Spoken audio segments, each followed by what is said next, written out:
My name is Rose. I'm 64 years old, and the day my son Michael gave me a cruise to relax, I should have known something terrible was hiding behind that smile.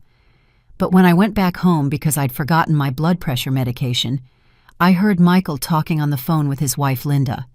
The words coming out of his mouth chilled me to the bone. "Don't worry, honey. It's a one-way ticket. Once she's on the high seas, it'll be easy to make it look like an accident. No one is going to suspect a thing about an old woman who fell overboard." In that moment, standing behind the door of my own house, I took a deep breath and thought, if that's how it's going to be, dear, then we'll do it your way. But you will regret this 3 times over. Because my only son, the boy I raised with so much love, had just made the biggest mistake of his life. If Michael thought his mother was a helpless old woman, he was about to find out just how wrong he was. Because when a woman my age has fought her whole life, when she has raised children, lost husbands, survived betrayals and disappointments, she doesn't give up so easily. If he wanted to play dirty, I was going to teach him how it's really done. But first I needed to understand why my own son wanted me dead. It had all started 3 days earlier when Michael came to my house with a radiant smile I hadn't seen in years. He was holding a golden envelope, the kind the most exclusive travel agencies use. "Mom," he said, hugging me with a strange enthusiasm, "I have a wonderful surprise for you. You've worked so hard your whole life, you've sacrificed so much for us, that Linda and I decided to get you something special." When I opened the envelope and saw the cruise tickets, my eyes filled with tears. A Caribbean cruise, 7 days sailing through crystal clear waters, visiting Paradise Islands. It was the trip of my dreams, the one I always postponed because the money was needed for other things. Michael's education, household expenses, family emergencies. "Son, this must have cost a fortune," I said, looking at the first-class tickets. "Mom, there's no price on your happiness," Michael replied with that soft voice that always melted my heart. "You deserve this and so much more. Besides, you need to relax, get away from the stress of the city, breathe in the fresh sea air." In my 64 years of life, I had learned to trust my instincts. And something in the way Michael looked at me, something in the way his eyes didn't quite meet mine, told me there was more he wasn't willing to tell me. But he was my son, my only son. The baby I had held in my arms for entire nights when he had a fever, the child I had taught to walk the teenager I had supported in every important decision of his life. "When do I leave?"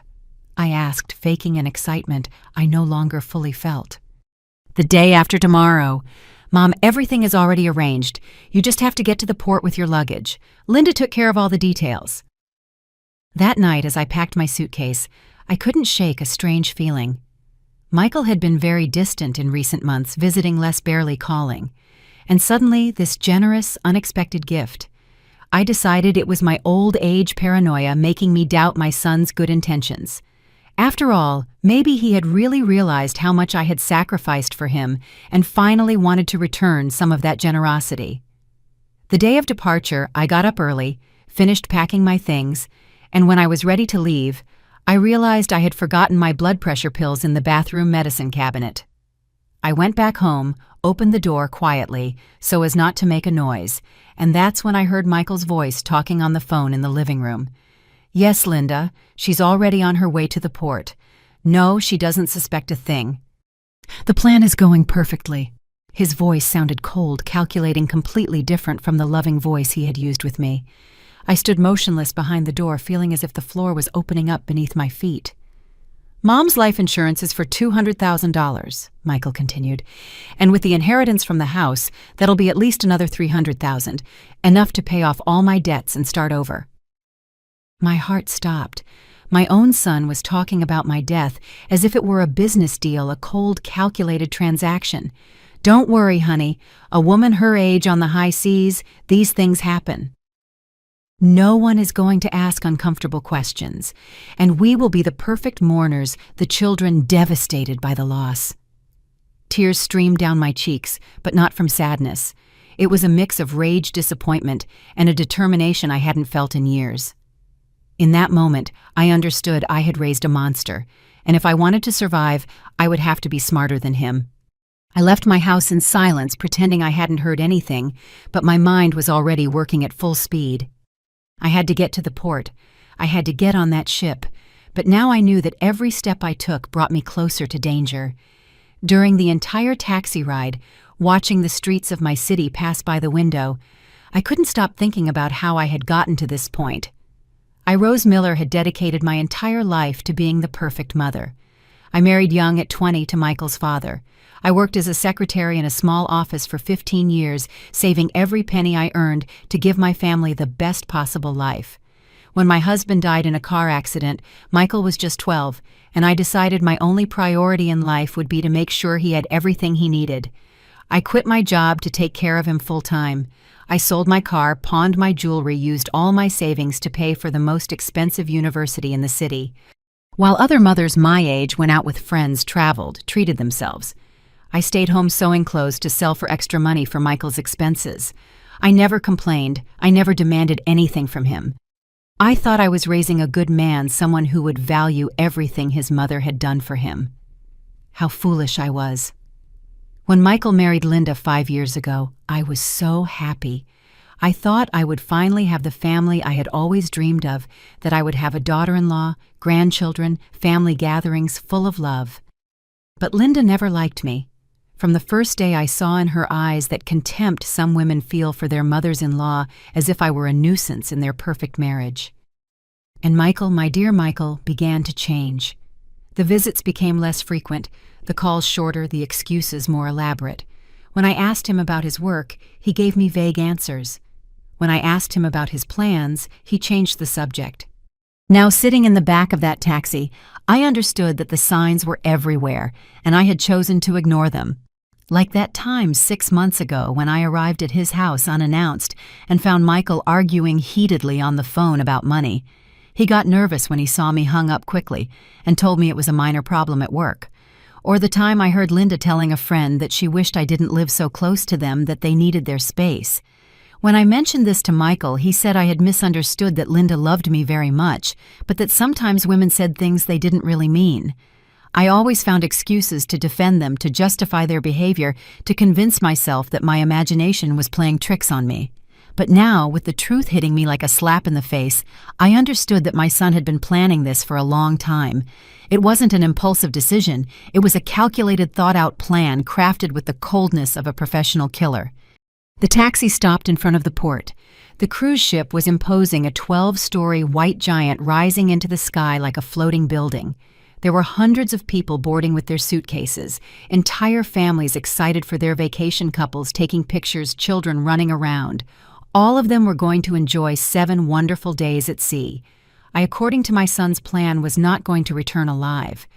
But as I dragged my suitcase towards the ship's entrance, a smile began to form on my lips. Michael had made a terrible mistake in underestimating me. He had made the mistake of believing that his mother was a foolish, helpless old woman. What he didn't know was that during all these years of silence, of sacrifice, of apparent submission, I had been watching, learning, keeping information. I was not the naive woman he thought I was. When I handed over my documents to board, the attendant smiled at me with that professional kindness they use with all passengers. "Mrs. Miller, how exciting. Your first time on a cruise, right?" "Yes," I replied, maintaining that sweet, fragile voice everyone expected from a woman my age. "My son gave me this trip. He says I need to relax." "What a considerate son," the attendant commented as she checked my documents. "He's surely going to miss you a lot these 7 days." If only she knew, I thought to myself. If only she knew his plan was for these to be the last 7 days of my life. But as I walked up the ramp into the ship, I was already formulating my own strategy. I had 7 days to turn from victim to hunter, 7 days to gather the evidence I needed, 7 days to prepare the surprise I had in store for Michael. My cabin was on the 8th floor with an ocean view. It was beautiful, elegant, with a comfortable bed and a small private balcony. Michael had paid for the best, probably thinking it was easier to make someone disappear from a balcony than from inside the ship. I left my suitcase on the bed and sat down for a moment to think. I needed a plan, I needed allies, and above all, I needed proof. because it was one thing to know the truth and another thing entirely to be able to prove it. I took out my cell phone and dialed a number I had saved for months but had never used. It was the number of Victor Stone, a private detective I had met when a neighbor had problems with her ex-husband. He had given me his card telling me that if I ever needed help, I shouldn't hesitate to call him. "Detective Stone," a deep voice answered after 3 rings. "Hello, this is Rose Miller. We met a few months ago at Hope House, my neighbor." "I don't know if you remember me." "Of course I remember, Mrs. Rose. What can I do for you?" I took a deep breath before continuing. "I need to hire you for a very delicate case. My son is trying to kill me." There was a silence on the other end of the line. He probably thought I was a paranoid old woman with minor family problems. "Mrs. Rose, are you sure about what you're saying? These are very serious accusations." "Completely sure. I heard my son planning my death. I'm on a cruise ship right now and he thinks this is going to be a one-way trip for me. I need you to investigate his finances, his debts, everything you can find. And I need you to help me gather evidence of what he's planning." "Where are you exactly?" "On the Caribbean Star cruise ship, which sets sail in half an hour for the Caribbean islands. I'm going to be out of touch for 7 days, but when I get back, I need to have all the possible information about my son, Michael Miller." "Understood. I'll text you my bank account details so you can transfer me a $500 advance. And Mrs. Rose, listen to me. Be very careful. If what you're telling me is true, you are in real danger. Don't do anything that could put your safety at risk." "Yeah, Detective, I've been in this world for 64 years. I've survived poverty, widowhood, raising a child alone, sacrificing my whole life for other people. Believe me, I'm not going to let my own son defeat me now." After hanging up with Detective Victor, I sat in my cabin feeling a strange mix of fear and determination. The ship had started to move gently, pulling away from the port, and I knew that every mile that separated us from the coast brought me closer to the moment Michael expected his plan to be executed. But there was something Michael didn't know about his mother. I was not the fragile woman he thought I was. During all these years of apparent submission, I had been watching, learning, keeping secrets that neither he nor Linda imagined. I decided the first thing I had to do was explore the ship, get to know every corner, every exit, every place where someone might try to harm me. If they were going to try to fake an accident, I needed to be prepared for any situation. I left my cabin and started walking through the cruise ship's hallways. It was impressive. Elegant restaurants, casinos, shops, a gigantic swimming pool on the top deck, theaters, libraries. It was like a floating city full of life and joy. But I wasn't there to enjoy it. I was there to survive. As I walked, I noticed the security cameras. There were many in practically every hallway, in every public area. That reassured me a little. It would be difficult to make someone disappear in such a heavily monitored place without raising suspicion. However, I also noticed that the private balconies of the cabins had no cameras, and my cabin had one of those balconies. Michael had been very smart in choosing that specific room. In the main restaurant, as I had lunch alone at a table by the window, I started to observe the other passengers. Most were families on vacation, older couples celebrating anniversaries, groups of friends having fun. They all seemed innocent, normal, happy. That's when I saw her. A woman about my age sitting alone at a nearby table reading a book while she ate. She had perfectly coiffed silver hair, wore an elegant red dress, and something in her posture told me she was a strong, independent woman. Our eyes met by chance, and she smiled at me with that warmth that only women of our generation know how to share. I decided to approach her. "Excuse me," I said shyly. "Would you mind if I sit with you? I hate eating alone." "Please have a seat," she replied in a warm voice with a slight accent I couldn't place.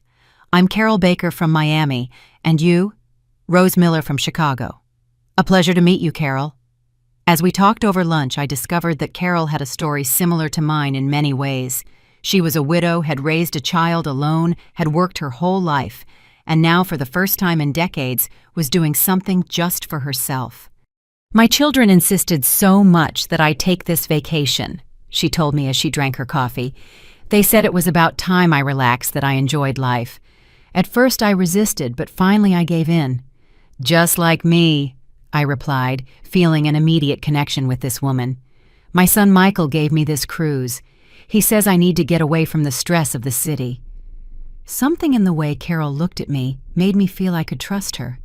There was an intelligence in her eyes, a wisdom that only comes with the experience of having lived a lot and having learned to read people. "Rose," she said, lowering her voice, "can I ask you something personal? You seem worried, tense." That's not the typical attitude of someone on a dream vacation. For a moment, I considered telling her everything, but then I remembered Detective Victor's words about not putting my safety at risk. I decided to be cautious. It's just that, well, this is my first time on a cruise. Everything is so new, so different. I guess I'm a little nervous. Carol nodded sympathetically, but I could see in her eyes that she didn't completely believe me. This woman had experience reading between the lines. "Look, Rose," she said, leaning slightly towards me. "We don't know each other, but I've been in this world for 62 years, and I've learned to recognize when a woman is in trouble. If you need to talk to someone, or if you need help with anything, please don't hesitate to find me. My cabin is 1247 on the 12th floor." I felt a warmth in my chest I hadn't experienced in months. Here was a complete stranger offering me more genuine support than I had received from my own son in years. "Thank you, Carol." "Really? And your cabin is very close to mine. I'm in 847 8th floor." "Perfect. Then we'll be ship neighbors." After lunch, I decided to explore the cruise ship more. I went to the library where I found computers with internet access. It was limited and expensive, but I could send short messages. I sat down at one of the computers and wrote a quick email to Detective Victor. "I'm fine. Investigate Michael's gambling debts especially. I think that's the key to everything. I have a new ally on the ship. I'll stay in touch when I can. Rose." Then I went to the ship's casino, not to play, but to observe. I wanted to understand how the world of gambling worked, what kind of debts someone could accumulate, how people got so desperate for money that they considered murder as an option. I saw men and women betting huge amounts of money as casually as someone buying a magazine. I saw the excitement on their faces when they won and the desperation when they lost. I saw how some players seemed to be in a downward spiral, betting more and more money in a desperate attempt to recover what they had lost. And then I understood. Michael wasn't just an ungrateful son. He was a desperate man, probably with huge debts, who saw his mother's death as the only way out of his financial problems. That evening, while I was having dinner in the main restaurant, I ran into Carol again. This time she approached my table without me inviting her. "Rose," she said, sitting down across from me, "I've been thinking about our conversation this afternoon, and I have to tell you something. You don't look like a woman on vacation. You look like a woman who is running away from something, or who is planning something." I was silent for a moment, weighing how much I could reveal. "Carol," I said finally, "have you ever discovered that someone you love deeply has betrayed you in the worst possible way?" Her eyes softened, and I saw a flash of recognition in them. "Yes," she replied simply. "My first husband. I found out he had been stealing money from my father's company for years. He almost bankrupted our entire family." "What did you do?" "What I had to do. I gathered all the evidence, confronted him, and made sure he paid for what he had done. But Rose, we're talking about your son." I took a deep breath. Carol had already shown she could keep difficult family secrets, and I needed an ally, someone I could trust during these crucial 7 days. "Carol," I said, looking her directly in the eye, "my son is trying to kill me, and I have 7 days to stop him and prove what he's planning." The expression on Carol's face changed immediately. It wasn't surprise, it wasn't disbelief. It was the look of a woman who had lived long enough to know that families can hide the darkest secrets. "Rose," she said, lowering her voice to a whisper, "tell me everything, from the beginning." For the next 40 minutes, I told Carol the whole story. I told her about the cruise gift, about the phone conversation I had overheard about the gambling debts I suspected Michael had, about the life insurance and inheritance he expected to collect after my death. Carol listened without interrupting me once. When I finished, she was silent for a few minutes, processing all the information. "Rose," she said finally, "this is very serious. You are in real danger." "But it also seems to me that you already have a plan." "I'm starting to have one," I replied. "I hired a private detective to investigate Michael's finances. But I need more than that. I need concrete evidence of his intentions. I need testimonies. I need evidence that a judge can't ignore." "And how do you plan to get all that while you're on this ship?" "That's where I need your help. Carol Michael is going to try to contact me during the trip.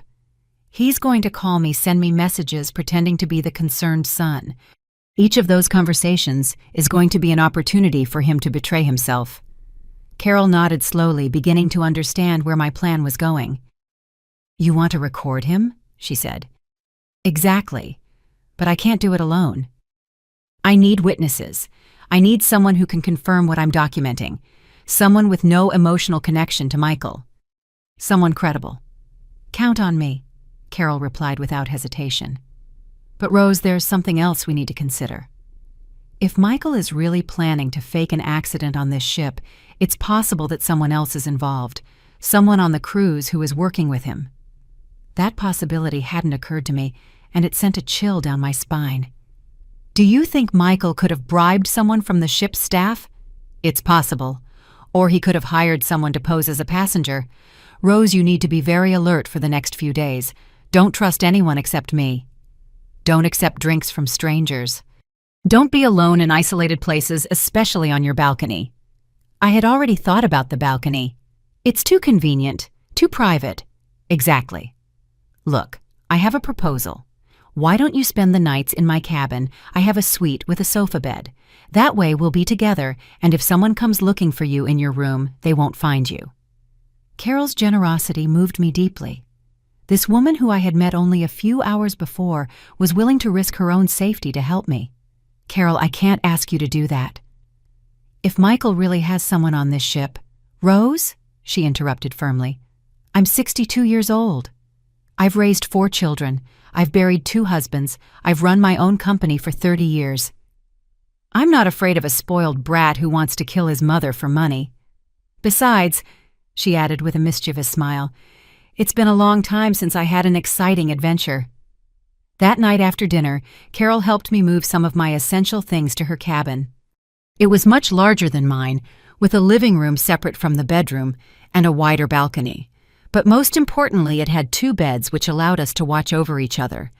As we organized my things, Carol asked me detailed questions about Michael, about his personality, his habits, his relationship with Linda. "Tell me, Rose, was Michael always manipulative, or is this something new?" "He was always very smart," I replied, thinking carefully. From a young age, he knew exactly what to say to get what he wanted, but I thought it was normal childhood cleverness. I never imagined it could be this. And Linda, what is their relationship like? At first, they seemed very much in love, but in recent years, I've noticed tension. Linda is always complaining about money, that they need a bigger house, more expensive vacations, a better car, and Michael always promises that things will get better, that he will get more money. "Now we know where that money was going to come from," Carol commented grimly. Around 10 o'clock at night, my phone rang. It was Michael. Carol and I looked at each other. The time had come to put our plan into action. "Remember," Carol whispered as she prepared her own phone to record, "make him talk. Let him betray himself." I took a deep breath and answered, "Michael, hello, son." "Hi, Mom. How's the cruise? Are you having fun?" His voice sounded perfectly normal, loving, concerned. If I hadn't heard his conversation with Linda, I would have believed he really cared about me. "It's beautiful, son. The ship is incredible. Thank you for this generous gift." "You're welcome, Mom. You deserve it." "Have you met new people? Are you making friends?" An interesting question. Why did he care if I was making friends? "Yes, I met a very nice lady, Carol. We've been having meals together." There was an almost imperceptible pause before Michael answered. "That's great, Mom. It's important that you're not alone, but be careful too, okay? On those cruises, sometimes there are people who take advantage of older passengers. Carol looked at me with wide eyes. Michael had just planted the seed of doubt about anyone who could be my ally. Don't worry, son. I'm very cautious. But tell me, how are things over there? How's Linda? Everything's fine, Mom. Linda sends her love. She says she hopes you're enjoying yourself a lot and that you relax completely.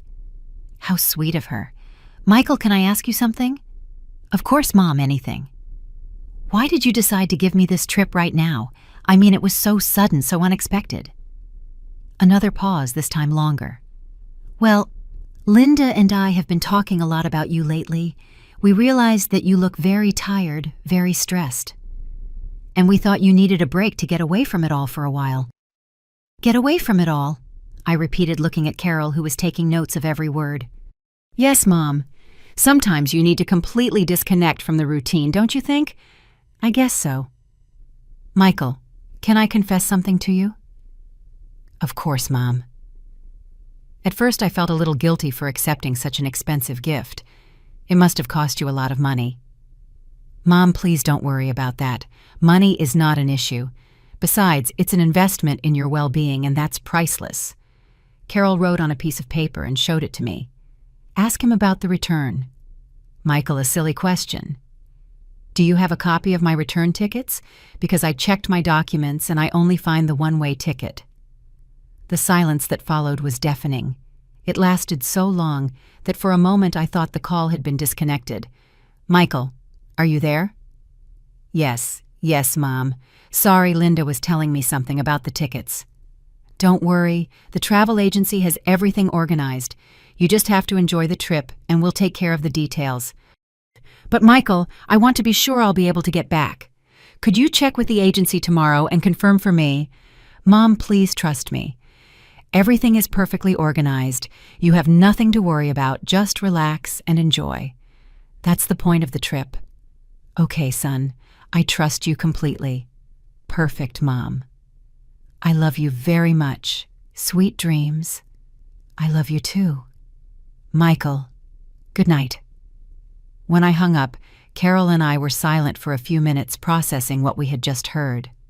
Rose, Carol said finally, that conversation was very revealing. The way he dodged the question about the return tickets, the way he reassured you by telling you not to worry about anything, it's as if he's trying to keep you in a state of false security. And the question about whether I was making friends, I added. It's as if he's assessing whether I have allies, whether there's anyone who might notice if something happens to me. Exactly. Rose, tomorrow we need to go to the cruise office and personally verify the status of your return tickets. I want to see with my own eyes what Michael really booked. The next morning, Carol and I woke up early with a clear mission. After having breakfast in her cabin to avoid exposing myself unnecessarily in the public restaurants, we went directly to the passenger services office on the 3rd floor of the cruise ship. The office was an elegant space with several desks staffed by uniformed personnel. We approached a young woman named Patricia, according to her name tag, who greeted us with a professional smile. Good morning, ladies. How can I help you? Good morning, I replied, trying to keep my voice calm. I need to verify my complete travel itinerary. My name is Rose Miller, cabin 847. Patricia typed quickly on her computer and frowned slightly. Mrs. Miller, I see here that you have a reservation for the 7-day Caribbean Islands cruise, but... She paused, looking at the screen with confusion. But what? Carol asked, noticing the hesitation in the employee's voice. It's a bit strange. I see you have a one-way ticket, but there's no reservation for the return flight to Chicago. Normally our packages include complete transportation round trip. I felt as if I had been punched in the stomach. Even knowing the truth, hearing the official confirmation hurt deeply.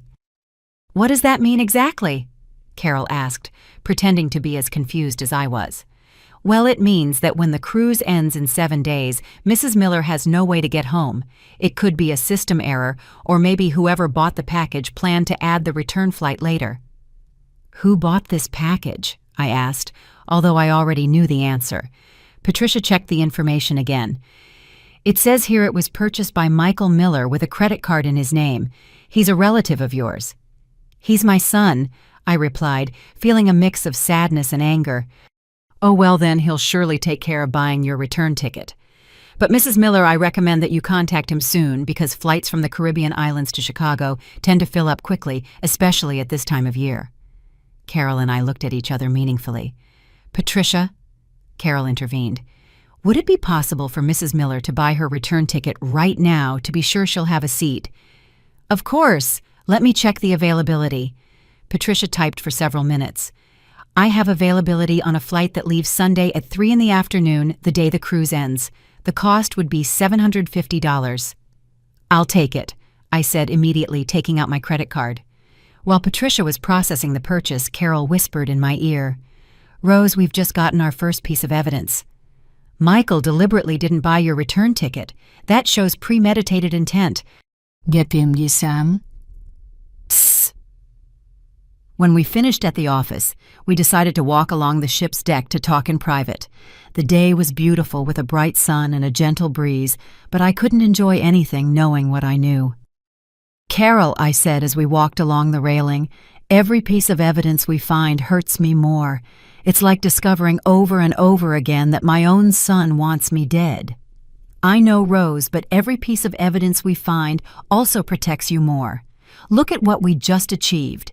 Now you have your return ticket, and we have documented evidence that Michael never intended for you to return alive." At that moment, my phone buzzed. It was a text message from Michael. "Good morning, Mom. How did you wake up? Did you sleep well in your cabin?" I showed the message to Carol. "He's checking that you're in your cabin," she said. "He probably expected you to answer from there." I decided to try something. I replied, "Good morning, son. I slept very well. I'm on the deck sunbathing." "The ship is wonderful." The reply came almost immediately. "That's great, Mom. Enjoy it a lot."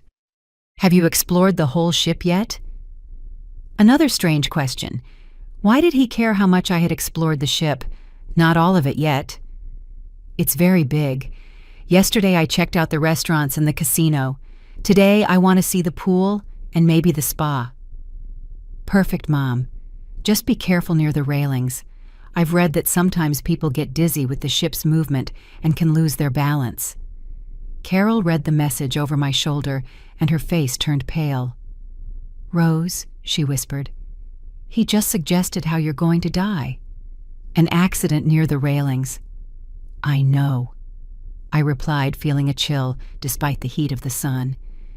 "He's planting the idea, preparing the ground for when the news reaches land," I replied to Michael. "Don't worry, son. I'm very careful. I always stay away from the edges." "I hope so, Mom. I love you very much, and I want you to come back safe and sound." And what irony Michael talking about, wanting me to come back safe and sound when he himself had planned for me never to return. For the rest of the day, Carol and I elaborated on our plan in more detail.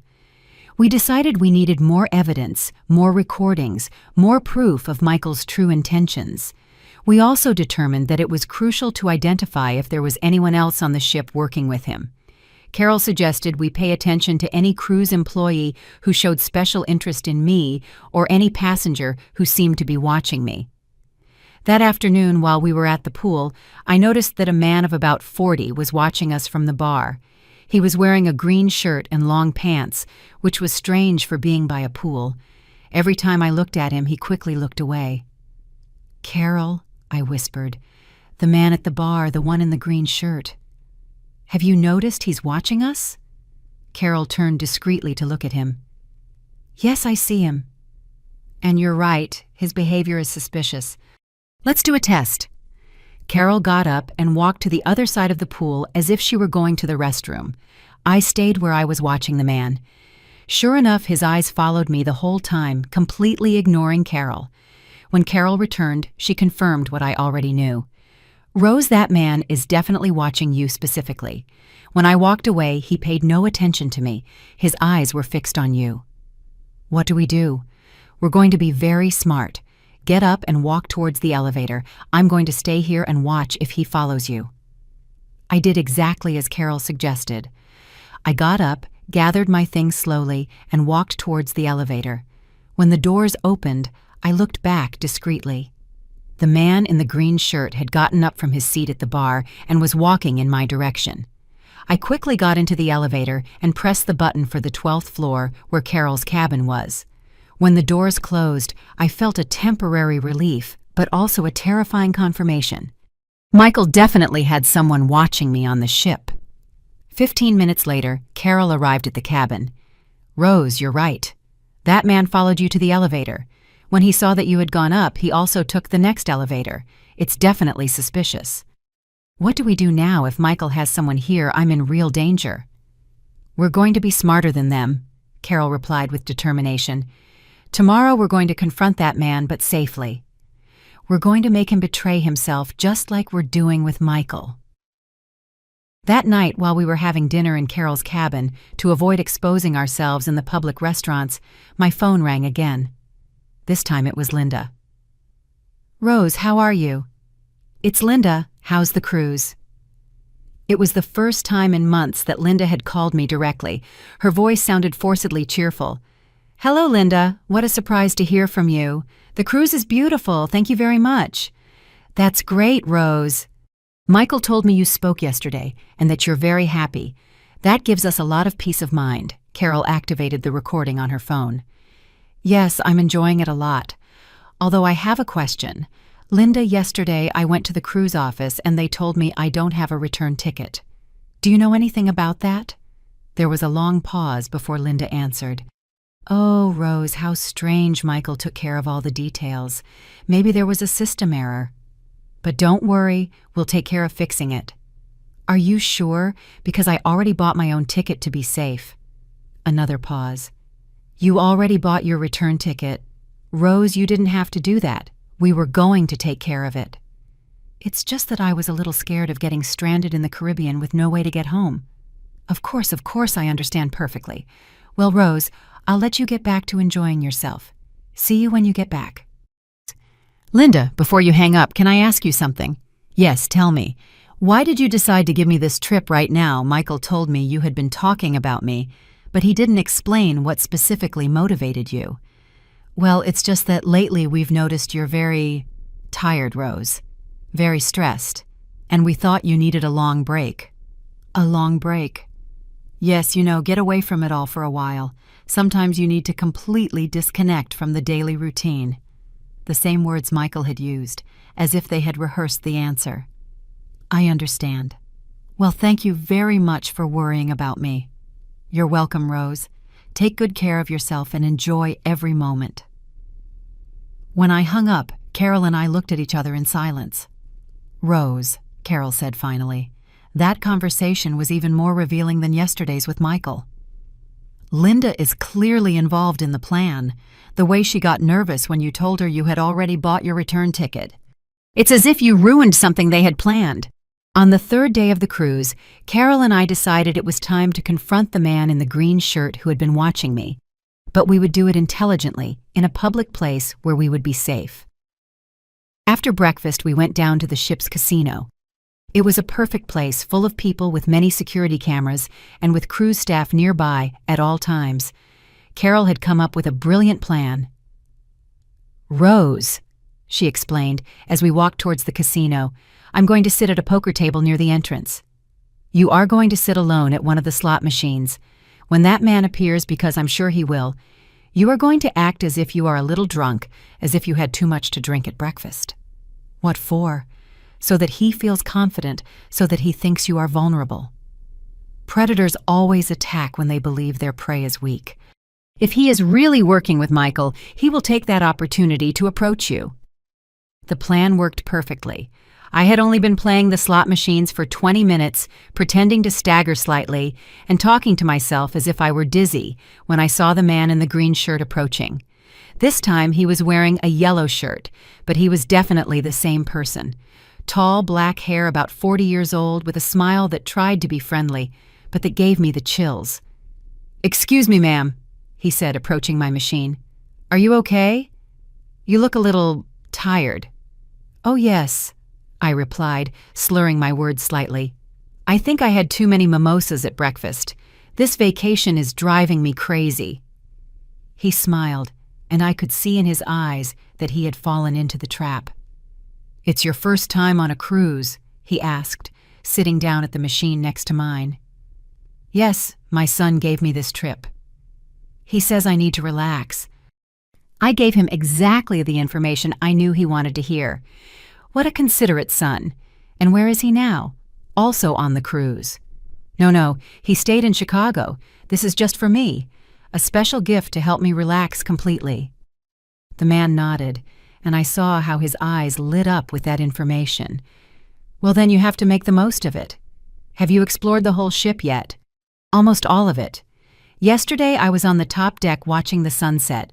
It's beautiful, but it's a little scary to be so close to the water." "Scared why?" "Oh, it's just that I'm very clumsy," I said, laughing as if I were really drunk. "I'm always terrified of getting too close to the railings. With this rocking of the ship, you can fall so easily." The expression on his face changed subtly. It was as if he had received very valuable information. "You're right to be careful," he said in a voice that now sounded more calculating. "Especially at night. The decks get slippery with the sea mist." "You think so? Oh, how terrible. Well, I'd better stay in my cabin after dinner." "What floor is your cabin on?" There it was, the question we had been waiting for. "On the 8th floor, 847. It has a beautiful balcony, but like I said, I'm afraid to lean out too much." The man smiled in a way that chilled me to the bone. "Well, ma'am, it was a pleasure to meet you. I hope you enjoy the rest of your cruise very much." He got up and walked away quickly. From my position, I could see that he was heading directly for the ship's public telephones. Carol had been watching the entire conversation from her poker table. When the man walked away, she also got up and followed him discreetly. 15 minutes later, Carol came back to find me with an urgent expression on her face. "Rose, we need to talk immediately, in private." We quickly went up to her cabin and Carol locked the door. "Rose, that man made a phone call immediately after talking to you." I couldn't hear the whole conversation, but I clearly heard these words. "Yes, she's in 847 8th floor with a balcony. She says she's afraid to get close to the railings. Perfect for what we need." I felt as if the air had been knocked out of my lungs. "Carol, are you absolutely sure about what you heard?" "Completely. Rose, that man is definitely working with Michael. And now he knows exactly where to find you and what the best way is to make your death look like an accident." I sat down on the cabin sofa, feeling the weight of reality crashing down on me like an avalanche. What do we do now if Michael has someone here and that someone already knows how he plans to kill me? "We're going to get ahead of them," Carol replied with a determination that calmed me.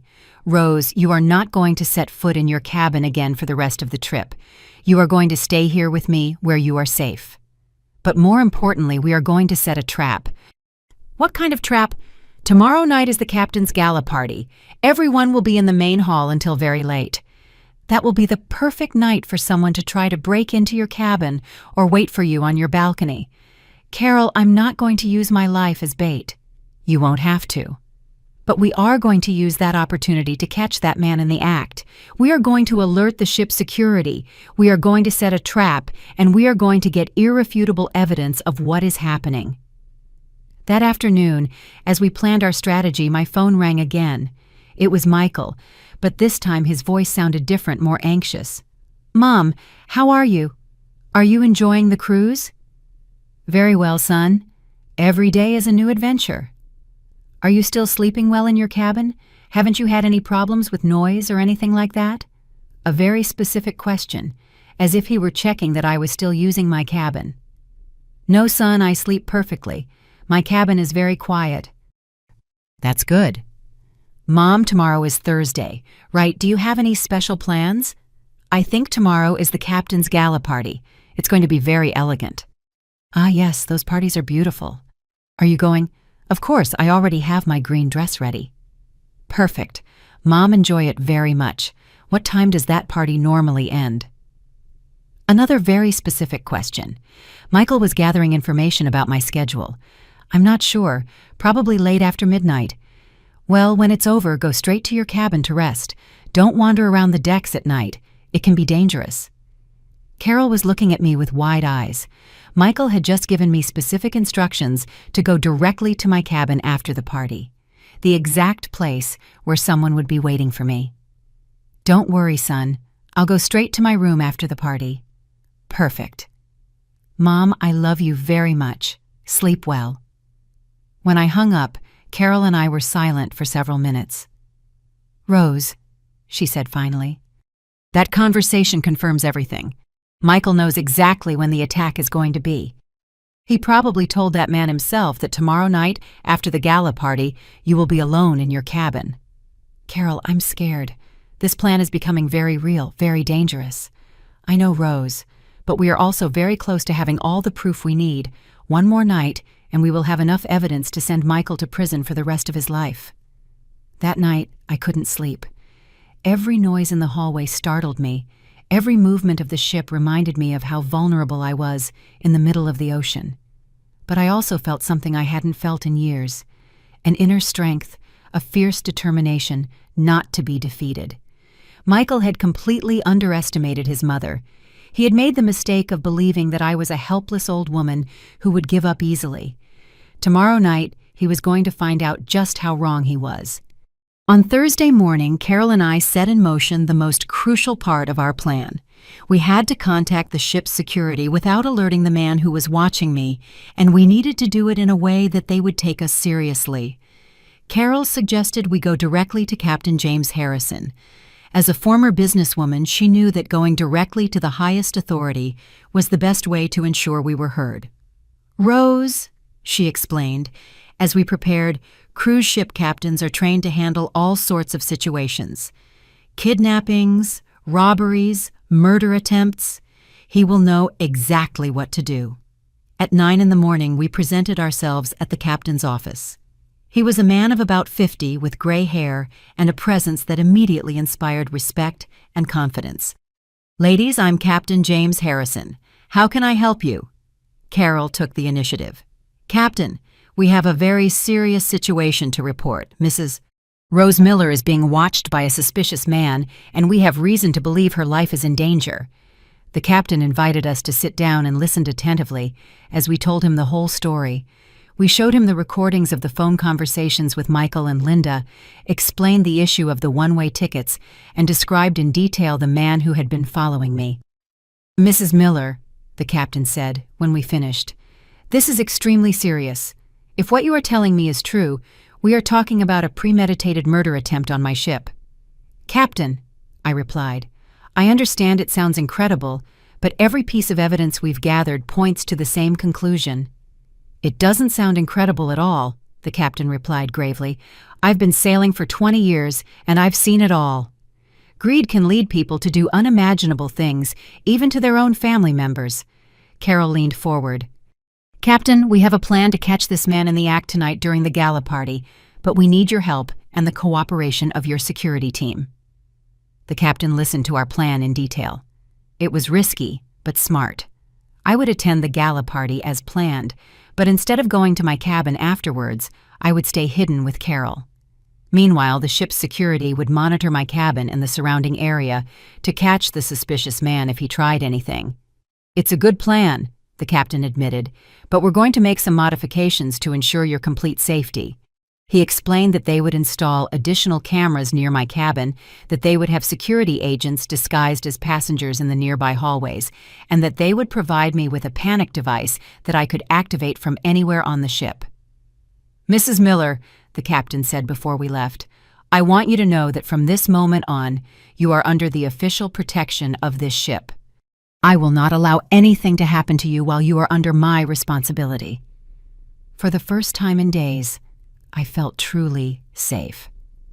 The rest of the day passed slowly. Carol and I stayed in her cabin, going over the plan again and again, making sure we were prepared for any contingency. At 5 in the afternoon, we started getting ready for the gala party. It was important that I looked normal, that I didn't give any sign that I knew what was happening. I put on my most elegant green dress, did my hair carefully, and put on makeup as if I were really excited for the party. Carol wore a beautiful gold dress that made her look sophisticated and confident. "Rose," she said as we finished getting ready, Tonight is going to change everything. Tomorrow morning you will be free of Michael forever, and he will be facing the consequences of his actions. The gala party was spectacular. The ship's main hall had been transformed into a floating palace with elegant decorations, live music, and tables laden with exquisite food. There were hundreds of elegantly dressed passengers dancing, laughing, enjoying the night. But I couldn't focus on the beauty of the party. My eyes were constantly searching for the man with the colored shirts, trying to locate him in the crowd. I found him near the bar this time, wearing a white shirt and a black jacket. He seemed to be dressed for the occasion, but his eyes were fixed on me, following my every move. Carol and I danced, ate, chatted with other passengers, pretending it was a normal vacation night. But internally, we were both counting the minutes until we could put our plan into action. At 11:30 at night, I decided it was time to make my move. I approached Carol and whispered, "It's time. I'm going to leave the hall as if I'm going to my cabin. You wait 5 minutes and follow me." I left the main hall walking slowly, as if I were tired after a long night of partying. I took the elevator to the 8th floor where my cabin was, but instead of going to my room, I quickly headed for the emergency stairs that led to the 12th floor. From the stairs, I could see the hallway that led to my cabin. It was deserted, lit only by the ship's night lights. Carol arrived 5 minutes later, and together we hid on the stairs, watching my hallway through a small window. "Do you see anything?" Carol whispered. "Not yet, but I'm sure he'll show up." We didn't have to wait long. At 12:15, we saw a figure moving stealthily down the hallway. It was the man in the white shirt, but now he was wearing black gloves and something in his hands that I couldn't identify. He went straight to my cabin and stopped in front of the door. He took something out of his pocket, probably lock-picking tools, and began to work on the door. "Carol?"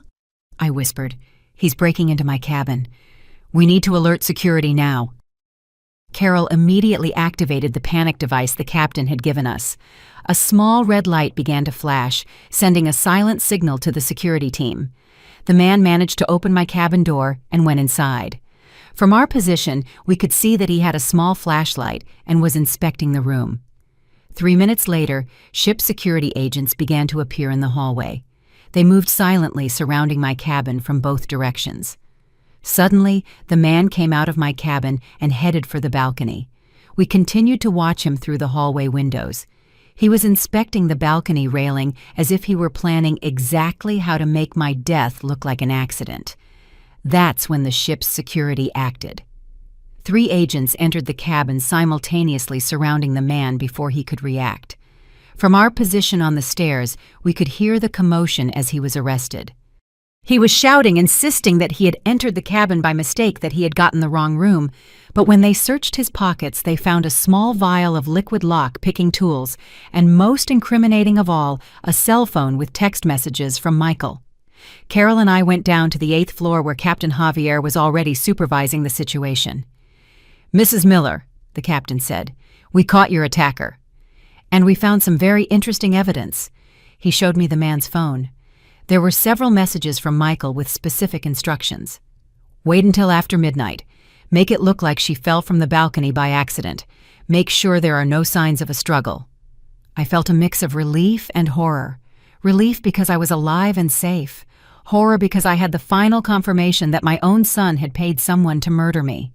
"Captain," I asked with a trembling voice, "what happens now? Now, Mrs. Miller, this man will be formally arrested when we arrive in port tomorrow, and you will have all the evidence you need to prosecute your son for attempted murder." Friday morning was the longest of my life. After the man Michael had hired was arrested, Carol and I stayed awake in her cabin processing everything that had happened. Captain Javier had ordered that the detainee be kept in a security cell on the ship until we reached port. "Rose," Carol said as we drank tea at 3 in the morning. "Do you realize what we just accomplished? We not only saved your life, but now we have irrefutable evidence to send Michael to prison." "I know," I replied, feeling a strange mix of triumph and deep sadness. "But Carol, I also just found out that my only son, the boy I raised with so much love, really wanted me dead. I don't know how I'm going to recover from that." "You're going to recover because you are a stronger woman than Michael ever imagined. And because now you will have the opportunity to live your life free from his manipulation and cruelty. At 6 in the morning, Detective Victor called me from Chicago. He had been working all night investigating Michael's finances. "Mrs. Rose," he said in an excited voice, "I found exactly what we were looking for. Your son has gambling debts of over $200,000 with very dangerous loan sharks. But that's not all." "What else did you find?" "Michael has been forging your signature on bank documents for months. He has used your house as collateral for several loans without your knowledge. If you had died, he would have inherited everything and been able to pay his debts. But Rose, there's something else you need to know." "Tell me." "Linda is also up to her neck in debt. She has maxed out credit cards for over $50,000. They were both desperate for money, and your death was the only solution they saw." Every new revelation was like a dagger to the heart. Not only Michael, but also Linda had been planning my death for money. "Detective Victor, what do we need to do now?" "When you return to Chicago tomorrow, we will go directly to the district attorney's office. With all the evidence we have, Michael and Linda will be arrested immediately." After hanging up, I sat in silence for a long time. Carol respected my need to process everything I had heard. Finally, I decided it was time to do something I had been putting off: call Michael. "Carol," I said, "I want to call Michael now. I want to hear his voice when I tell him I know everything he's done. Are you sure, Rose, that could be dangerous? If he realizes his plan failed, I don't care about the danger anymore. I'm tired of pretending, tired of acting like the naive mother who knows nothing. I want him to know that his mother is not the foolish old woman he thought she was." I dialed Michael's number. He answered after the second ring. "Mom, what a surprise." "How did you wake up? Did you sleep well after the party?" His voice sounded falsely cheerful as always, but now I could hear the lie behind every word. "Hello, Michael. Yes, I slept very well, but I have to tell you something very interesting that happened last night." "What happened, Mom?" "Well, after the party, when I got back to my cabin, I found a man trying to break into my room. Can you believe that?" There was a long silence on the other end of the line. "A man. What kind of man?"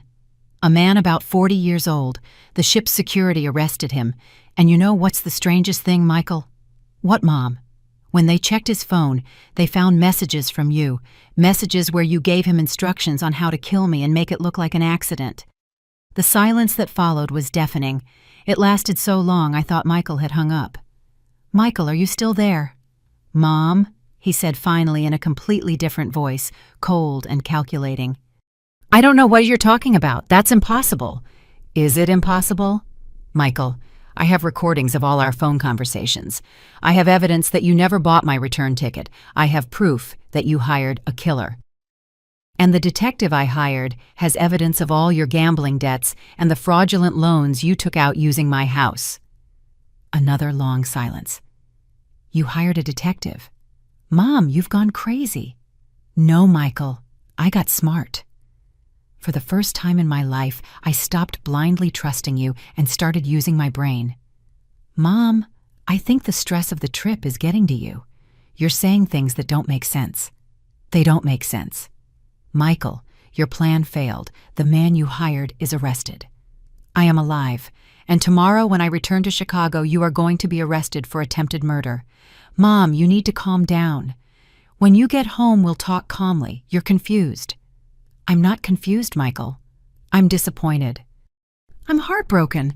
I'm sad that I raised a son who valued money more than his own mother's life. But I'm not confused. Mom?" "Don't call me Mom anymore," I said with a firmness I didn't know I had. "A mother is someone you respect, love, protect.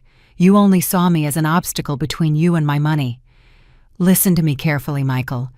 When I get to Chicago tomorrow, I'm going to hand over all the evidence to the DA. I'm going to testify against you. And I'm going to make sure you spend the rest of your life in prison thinking about what you did to the woman who gave you life. Mom, you can't do that. I'm your son. A son doesn't try to kill his mother. A monster does." I hung up the phone. Carol hugged me as tears streamed down my cheeks. They weren't just tears of sadness. They were tears of liberation, of anger, of relief, of pain. It was as if all the feelings of the past few days were pouring out of me at once. "Rose," Carol said softly, "what you just did took incredible courage. That wasn't the end of a relationship. That was the birth of a new Rose, a woman who will never again allow anyone to abuse her kindness." We spent the rest of the day preparing for the return to Chicago. Captain Javier helped us organize all the evidence: the recordings of the phone conversations, the security reports, the witness statements, the photos of the arrested man, and the items found in his possession.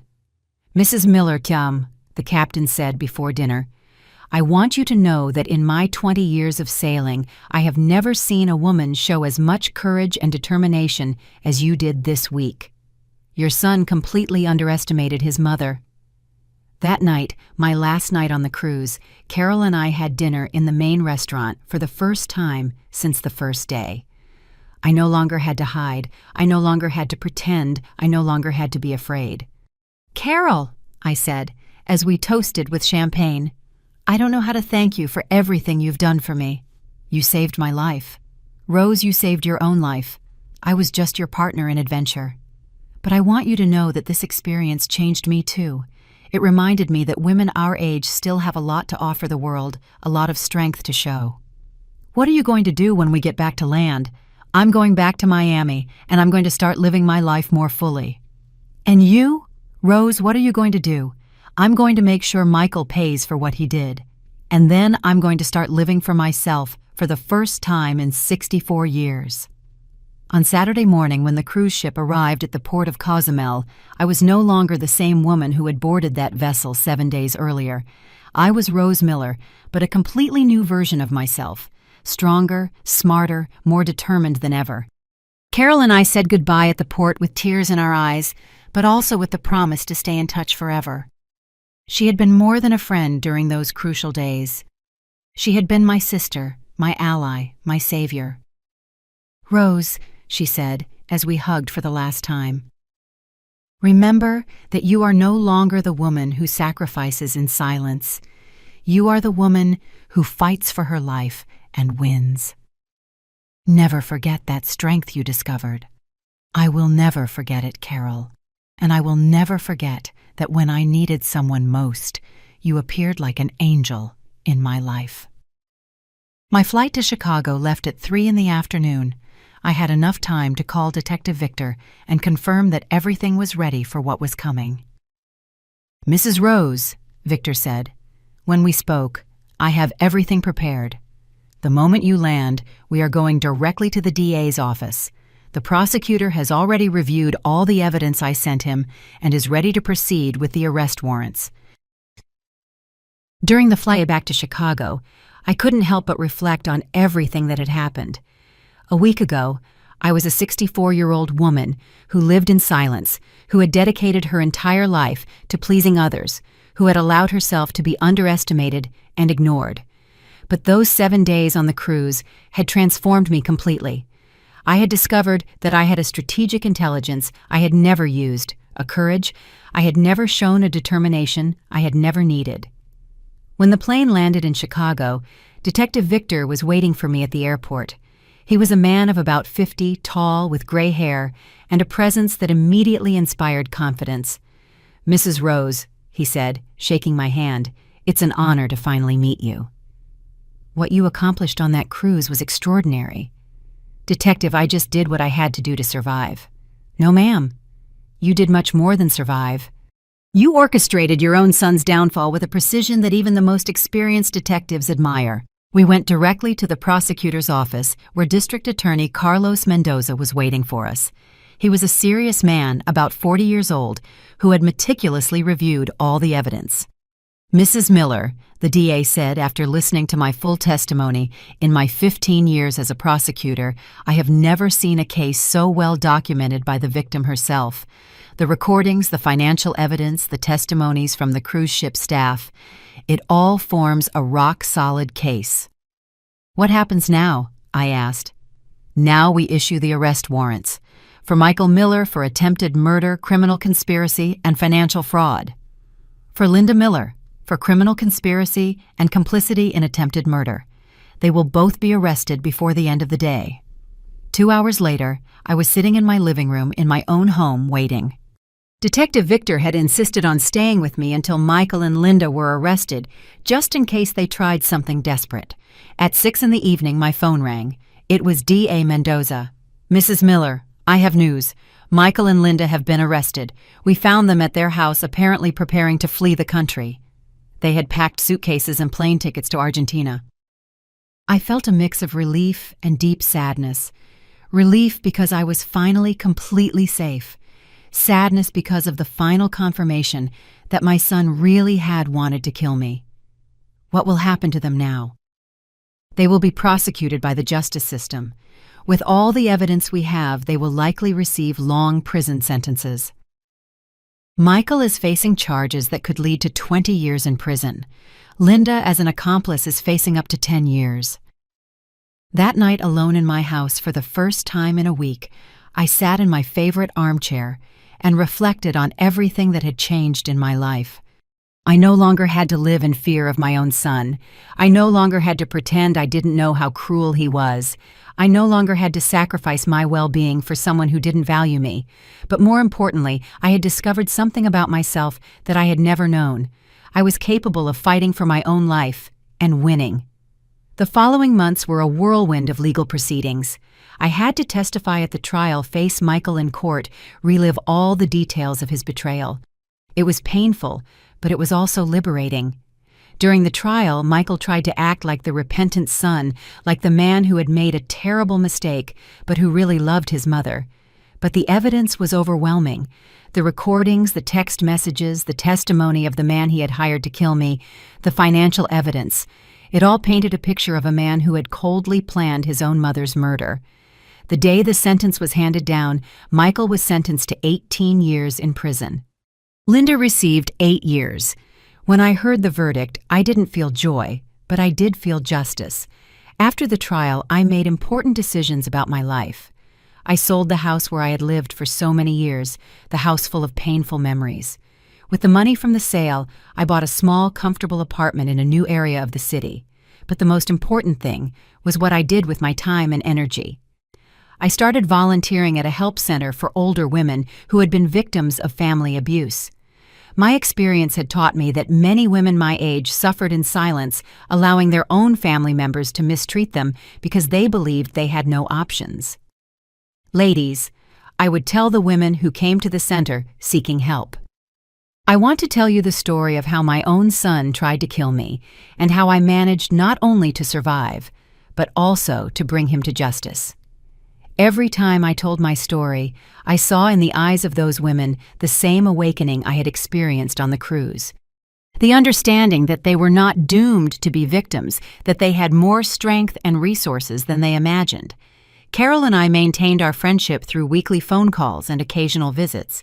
She had become more than a friend. She was my sister in battle, the person who had helped me discover who I really was. A year after the cruise, Carol came to visit me in Chicago. We were having dinner in my new apartment when she asked me a question that surprised me. "Rose, do you ever regret exposing Michael? Do you ever feel nostalgic for the relationship you had before?" "Carol," I replied without hesitation. The relationship I thought I had with Michael never really existed. It was an illusion based on my need to believe I had raised a good man. The truth is that Michael was always manipulative, always selfish, always saw me as a means to get what he wanted. I just didn't want to see it. "And you don't miss having a family." "I have a family," I said, smiling. "I have you. I have the women from the center who have become my sisters. I have a life full of people who value me for who I am, not for what they can get from me." On my second anniversary of returning from the cruise, I decided to do something that symbolized my complete transformation. I signed up for dance classes. At 66, I learned to dance salsa tango and merengue. Rose, my dance instructor. A 30-year-old young man named Luis told me, "I have never seen someone your age move with such confidence and grace. Where did you learn to have so much self-confidence?" "I learned it at sea," I replied with a smile. I learned that when a woman fights for her life, she discovers a strength she never knew she had. Now, when I look back at those 7 days on the cruise, I don't see them as the darkest days of my life. I see them as the days that saved me, the days that taught me who Rose Miller really was. I am a woman who survived the deepest betrayal imaginable. I am a woman who turned her own son from hunter to prey. I am a woman who at 64 discovered that it's never too late to be reborn, and if ever another woman my age feels helpless, underestimated, or betrayed by her own family, I want her to know that she has a strength inside her that can move mountains. She just has to decide to use it. Because when a woman like me says, if that's how it's going to be, dear, then we'll do it your way. But you will regret this 3 times over. She's not making an empty threat. She's making a promise that she will keep to the very end. And Michael regretted it. He regretted it when he was arrested. He regretted it when he was convicted. And he will continue to regret it every day of the next 18 years he will spend in prison, remembering that he completely underestimated the woman who gave him life.